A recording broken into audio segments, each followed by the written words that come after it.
Hello everyone, అందరికీ నమస్కారం అండి. అందరూ ఎలా ఉన్నారండి? బాగున్నారా? మేమైతే చాలా బాగున్నాము. ఈరోజైతే ఇంట్లో నేను చికెన్ కర్రీ చేశానండి. ఎలా చేశానో చూపిస్తాను.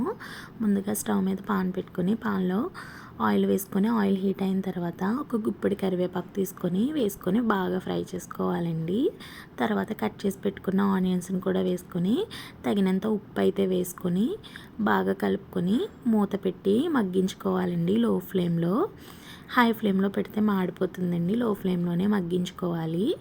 చూడండి, ఈ విధంగా ఆనియన్స్ మగ్గిన తర్వాత అందులో అల్లం వెల్లుల్లి పేస్ట్ అయితే వేసి పచ్చివాసన పోయేంత వరకు ఫ్రై చేసుకొని మనం నీట్గా కడిగి పక్కన పెట్టుకుని చికెన్ అయితే అందులో వేసేసి కొంచెం పసుపు వేసి బాగా కలిపేసి మూత పెట్టి చికెన్ని కూడా కుక్ చేసుకోవాలండి. ఒక 2-3 మినిట్స్ తర్వాత అయితే మూత తీసిన తర్వాత తగినంత కారం, గరం మసాలా, చికెన్ మసాలా అయితే వేసుకొని అది కూడా బాగా ఫ్రై అవనివ్వాలండి కలుపుకొని.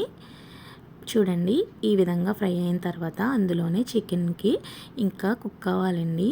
కొన్ని వాటర్ అయితే యాడ్ చేశాను నేను. చూడండి, ఈ మాత్రం యాడ్ చేస్తే సరిపోతుంది. వాటర్ అయితే వేసి మూత పెట్టి లో ఫ్లేమ్లో మంచిగా కుక్ అవనివ్వాలండి. చూడండి, కొంతసేపటికి మూత తీసి చూస్తే టేస్టీ చికెన్ కర్రీ అయితే రెడీ అయిపోతుంది. కొత్తిమీర వేసుకొని దింపేసుకోవడమేనండి. మా ఛానల్ ఫస్ట్ టైం ఎవరైనా విజిట్ చేస్తుంటే డూ సబ్స్క్రైబ్. Bye bye.